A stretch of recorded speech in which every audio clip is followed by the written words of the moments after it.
ये डेट वाले पोर्शन से।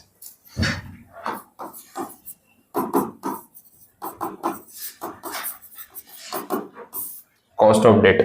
अब ना देखो, इन्होंने अपने फॉर्मूला वो सब दिए हुए हैं, वो अपनी जगह, और वो तो करने ही है, बट उससे पहले मैं थोड़ा सा सिंपल लेवल पे चीज समझा देता हूँ। एक बेस बन जाएगा ना तो आपको पढ़ने मजा आएगी। तो वो लर्निंग वाला पार्ट, फॉर्मूला फॉर्मूला वो उसमें रेस में नहीं पढ़ना अपने को। ना what is KD, cost of debt क्या है, इन जनरल समझते हैं, एकदम बेसिक। आप सपोज एक बिजनेस एंटिटी हो और आप बैंक से लोन लेने जाते हो। बैंक आपको लोन दे रही है, सॉरी तो परसेंटेज में, लोन का जो रेट है ना वो है 10% पर एनम। इतना आपको ब्याज देना पड़ेगा, ये मान के चल रहे हैं, ठीक है। Now what is cost of debt for your company, is it 10% और इज इट समथिंग एल्स, ये हमें समझना है। इस बात को आप समझो, आप जब 10% पे ब्याज पे लोन ले रहे हो तो आपका कॉस्ट एक्चुअली में 10% नहीं है, उससे कम है। उसका रीजन बता रहा हूँ। You are a company, business loan की बात हो रही, पर्सनल लोन की बात नहीं हो रही। अगर आप बिजनेस लोन ले रहे हो और आप उस पर इंटरेस्ट भर रहे हो, तो ये जितना भी इंटरेस्ट आप पे करते हो ना, वो इंटरेस्ट आपके लिए एक्सपेंस है। इसका इफेक्ट जाता है आपके पीएनएल अकाउंट में। अकाउंटिंग समझो, इंटरेस्ट आपका बिजनेस एक्सपेंस है, फाइनेंसिंग कॉस्ट है। इसके खर्चा आप कहाँ पे डालोगे, पीएनएल में डेबिट करोगे। पीएनएल में जब डेबिट करते हो ना, तो जो आपका नेट प्रॉफिट है वो रिड्यूस हो जाता है। इन शॉर्ट, ये इंटरेस्ट का जो खर्चा है ना, ये टैक्स सेवर है। इससे आपका टैक्स बचता है सीधा, क्योंकि नेट प्रॉफिट कम हो जाता है और टैक्स तो नेट प्रॉफिट पे ही लगता है। अब एक कंपनी का अगर एग्जांपल लेते हैं, तो एक कॉर्पोरेट कंपनी पे जो टैक्स का रेट होता है वो 30% होता है, 30% टैक्स होता है। तो इन शॉर्ट, जितना खर्चा दिखाओगे उस पर वो 30% टैक्स बचेगा भी तो सही। बात समझ आ रही? कुछ ऐसा पीएनएल जैसा बना लेते हैं तो एक आइडिया आ जाएगा। मैं डायरेक्टली नेट प्रॉफिट का एक अमाउंट ले रहा हूँ। नेट प्रॉफिट मान लो 10 लाख रुपए, तो 10 लाख रुपए पे टैक्स 30% के हिसाब से कितना हो गया, 3 लाख रुपए हो गए। ये अगर मैं यहाँ पे कुछ इंटरेस्ट का खर्चा एड ऑन कर दूं, इंटरेस्ट का खर्चा मान लो 2 लाख रुपए ब्याज भरा आपने, तो आपका ये जो नेट प्रॉफिट है रिड्यूस होकर कितना हो जाएगा, 8 लाख। अब टैक्स तो 8 लाख पे लगेगा, कितना लगेगा 30% के हिसाब से, 2,40,000 है ना। पहले कितना टैक्स लग रहा था, 3 लाख, अब कितना हो गया, 2,40,000। बचत हो गई, कितनी बचत हुई, 60,000 की। अब देखो, आपका जो नेट इंटरेस्ट का कॉस्ट है वो 2 लाख रुपए नहीं है। 2 लाख आपने बैंक को दिया, तो 60,000 इनकम टैक्स वालों से बचा भी तो लिया, तो आपका नेट खर्चा कितना हुआ, 1,40,000। बात समझे? तो on one side you are showing an expense of 2 lakh rupees, but on the other you are saving 60,000 rupees in income tax. ये इनकम टैक्स में आपकी सेविंग्स हो गई, और ये आपका इंटरेस्ट का कॉस्ट है। तो नेट कॉस्ट तो आपका 1,40,000 ही हुआ। अगर आप ये 2 लाख खर्च नहीं करते तो पूरा कॉस्ट बच ही जाता, बट उसमें आपका टैक्स का खर्चा जो है 60,000 से बढ़ जाता। तो whenever you are calculating interest cost और claiming interest cost as deduction, you are saving tax, या टैक्स सेवर है। बात समझ आ रही? अब ये चीज का इंपैक्ट इस पे भी तो पड़ेगा, कॉस्ट ऑफ डेट। तो ये जो आपने इंटरेस्ट भरा ना, ये आपने 10% रेट पे भरा है। ऐसा मान लो 20 लाख का लोन होगा, 2 लाख रुपए इंटरेस्ट भरा, बट अल्टीमेटली इसके सामने आपने 60,000 रुपीज का टैक्स बचा लिया। तो आपका नेट कॉस्ट कितना हुआ वो समझते हैं। चलो, 10% का आपका रेट है वो तो चलो अपनी जगह है। लोन का अमाउंट अज्यूम कर लो 20 लाख रुपए, this is your loan amount. तो इंटरेस्ट कॉस्ट पूरे साल का 2 लाख रुपए। अब ऐसे रेशियो में देखोगे तो 10% ब्याज है, बराबर बात है। लेकिन जैसे आप ये इंटरेस्ट कॉस्ट बेयर करते हो ना, इसमें आपका टैक्स सेविंग होता है। देखो, टैक्स का रेट कितना, 30% था ना। अब इसी में 30% गिन लो, वो 60,000 डायरेक्टली आ ही जाएगा जो मैंने अभी आपको गिनवाया। तो आपका जो नेट इंटरेस्ट कॉस्ट है वो कितना है, 1.4 लाख। बात समझ आ रही? अब अगर आप ये देखो कि आपने बोरो कितना किया था, 20 लाख, और उसके सामने आपका नेट इंटरेस्ट कॉस्ट कितना गया, 1.4 लाख। इसको परसेंटेज में कन्वर्ट करो, कितना हो रहा है, 1.4 लाख आउट ऑफ 20 लाख, कितना परसेंट हो रहा है ये। This is net interest after tax.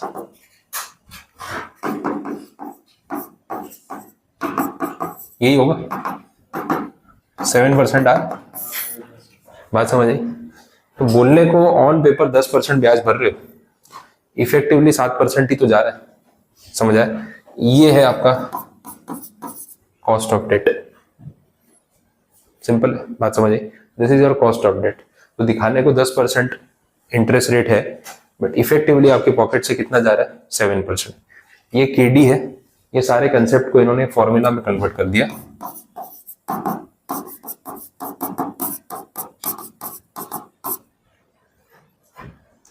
Solve करके टैली करा देता हूं। इंटरेस्ट का रेट था 10%, टैक्स का रेट था 30%। सॉल्व करके देखो कितना है। 1 माइनस 30% 0.3 हो जाएगा। नहीं, 1 माइनस 0.3 0.7 इंटू 10 आ रहा है। This is KD, cost of date.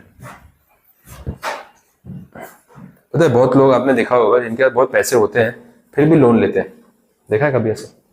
Financially afford कर सकता है फिर भी कार लोन पे ले ली, मशीन लोन पे ले ली, बिजनेस में लोन ले रखे हैं। बोला तो इतना करोड़पति आदमी है क्या है 10-20 लाख 50 लाख का लोन लेता है, क्या करना है तेरे को?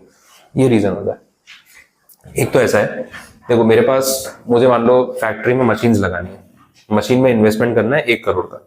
मेरे पास 1 करोड़ है, मैं अपने इन्वेस्टमेंट्स में तोड़ के भी 1 करोड़ रुपए की मशीन खरीद सकता हूँ, मुझे लोन की जरूरत नहीं है, फिर भी मैं लोन लेता हूँ। अब उसका रीजन समझो ये क्यों होता है। देखो एक बिजनेसमैन के पॉइंट ऑफ व्यू से आप सोचो, बात हो रही है 1 करोड़ रुपए की। 1 करोड़ रुपए के घर में कैश रखा होगा, इन्वेस्टेड ही होगा कहीं ना कहीं। मैंने ना ये 1 करोड़ रुपए SIP करवा रखी है या म्यूचुअल फंड में रखे हुए हैं, और मेरा एवरेज जो रिटर्न आ रहा है ना वो आ रहा है 12% पर एनम। इतना तो मिनिमम आ ही रहा है, इस पे मुझे मिल रहा है। तो मैं वो 1 करोड़ पे ऑलरेडी साल का 12 लाख रुपए तो कमा रहा हूँ। ठीक है, अब मुझे 1 करोड़ रुपए की मशीन लगानी है मेरी फैक्ट्री में, तो मैं अपनी इन्वेस्टमेंट तोड़ के क्यों मशीन खरीदूंगा?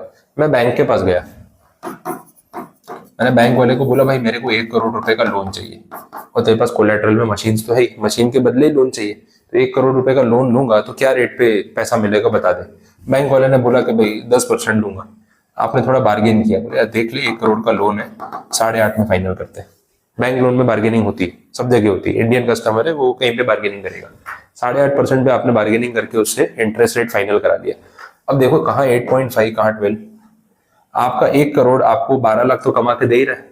सामने आपने बैंक से जो 1 करोड़ रुपए बोरो किया उस पर 8.5% का ब्याज फिक्स हुआ, मतलब 8,50,000 रुपए आप इंटरेस्ट भर रहे हो पूरे साल का।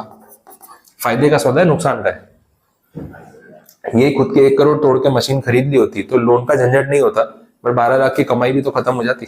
उसके सामने 8.5 लाख का इंटरेस्ट जा रहा है, तो बैठे बैठे 3.5 लाख तो बचा ही रहे हो, 3.5 लाख के आगे और भी बचा रहे हो। ये 8.5 लाख रुपए जब इंटरेस्ट PNL में क्लेम करोगे तो इस पर टैक्स बचेगा या नहीं बचेगा? इसके ऊपर 30% और टैक्स बचाओगे ना, कंपनी बना रखी है आपने, समझ आ रहा है? इस पे 30% कितना होगा ना, 85, 240, 255, और बाकी का 595 कितना बच रहा है? ये 255 हो रहा है ना, और माइनस करने के बाद डिफरेंस कितना बचा? 595 ये बच रहा है। This is your interest cost, this is tax saving, ठीक है, और ये है नेट इंटरेस्ट आफ्टर टैक्स। बात बराबर है? तो 1 करोड़ रुपया बैंक से उठा के अल्टीमेटली आपने कितना भरा? लगभग 6 लाख रुपए। और वही 1 करोड़ रुपया जो आपका खुद का पड़ा हुआ इन्वेस्टमेंट, उस पर कितना कमा रहे हो? 12 लाख रुपए। समझ आ रहा है? इस पे थोड़ा बहुत टैक्स भी भरते होगे, उसके बाद भी तो देखोगे तो बचत ही हो रही है ना। इसलिए जो स्मार्ट बिजनेसमैन है वो खुद का पैसा होते हुए बैंक से उधार लेता है। अच्छा कल को फिर कुछ हो गया तो अरे है ना, तो बेच के भर दूंगा ना। मान लो अगर कोई बिजनेस में लॉस हो गया, ये लोन नहीं भर पाया, क्या करना है? म्यूचुअल फंड बेचने और बैंक को पैसा देना है, तो मैं तो सेफ ही हूँ ना, उसमें नुकसान का है। जब रात को सोते टाइम टेंशन हो रही है, अरे बैंक लोन है, अरे क्यों टेंशन हो रही है? 1 करोड़ तो पड़ा है, कल पोर्टफोलियो बेचूंगा 1 करोड़ आ जाएगा, बैंक का चुका दूंगा। मैं कौन सा कोई टेंशन लेके बैठा हूँ? जिसकी जेब में पैसा नहीं है वो लोन ले रहा है, तो उसको ये डर है कि कल को अगर कमा नहीं पाया तो सब बिक जाएगा। लेकिन मेरे पास तो इन्वेस्टमेंट्स है, मैं तो सेफ लोन लेके चल रहा हूँ कि मैं ये पैसा एनी पॉइंट ऑफ टाइम पे चाहूँ तो भर सकता हूँ, मुझे क्या टेंशन है। बट जब तक मैं अपनी कमाई में से भर पा रहा हूँ, ऑपरेटिंग प्रॉफिट में से, तब तक इसको क्यों तोड़ू? इसको चलने दो ना, ये तो साइड इनकम, इसको क्यों खराब करूँ?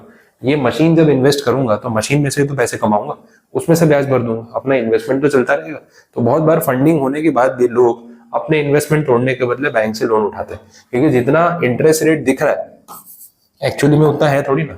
अब ये इफेक्टिवली आपका 5.95% ही तो हो रहा है, क्या बुरा है? समझ आ रही है? तो ये केडी का इफेक्ट है कि जब भी आप कॉस्ट ऑफ डेट कैलकुलेट करते हो तो उसमें सिर्फ इंटरेस्ट कॉस्ट को कंसिडर नहीं करते हो, आप साथ में टैक्स सेविंग को भी कंसिडर करते हो, तो आपको समझ आता है कि नेट कॉस्ट कितना है। बोलो, आप कुछ कंफ्यूजन? ये सब सोचने वाली चीजें हैं, कोई रटने वाली चीज नहीं है, और ये आपको लाइफ में आगे काम आएंगी। कहीं तो अपना बिजनेस करोगे, कुछ करोगे, होम लोन लोगे, कार लोन लोगे, तो ये गिनती समझ नहीं आएगी तो क्या कैलकुलेशन करोगे? समझ आ रहा है? तो ये रियल लाइफ वाला सिनारियो है, अदर देन एग्जाम्स भी ये बातें पता होनी जरूरी है। अब कुछ आइडिया लगा? होम लोन में भी लोग यही करते हैं, लोग घर लोन पे लेते हैं, बोले तो बहुत पैसे वाला है, फालतू के बैंक लोन के ईएमआई भर रहा है। उसमें भी सेम होता है कि इंटरेस्ट कॉस्ट जो है ना, जितना भी आप पे करते हो उसमें आपको इनकम टैक्स में डिडक्शन मिलता है, पूरा ब्याज आपकी टैक्सेबल इनकम में से माइनस हो जाता है, तो नेट टैक्स जो लगता है वो कम हो जाता है। तो बहुत बार लोग ऐसा करते हैं कि होम लोन पे जो इंटरेस्ट पे करते हैं उसको टैक्स सेविंग के लिए यूज करते हैं। So this is the main story. समझ आया? तो आपका जो ये कॉस्ट ऑफ डेट वाला टॉपिक है ना, ये एग्जांपल या एक फॉर्मूला वहां पे लिख लो आप, KD is equal to interest into 1 minus tax. ये लिख के रखो, इन बिटवीन बार बार काम आता रहेगा। फिर जो इनके फॉर्मूला है वो तो मैं समझा ही रहा हूँ, बट पहले रियल लाइफ फॉर्मूला जो है काम आता है वो आप समझ लो।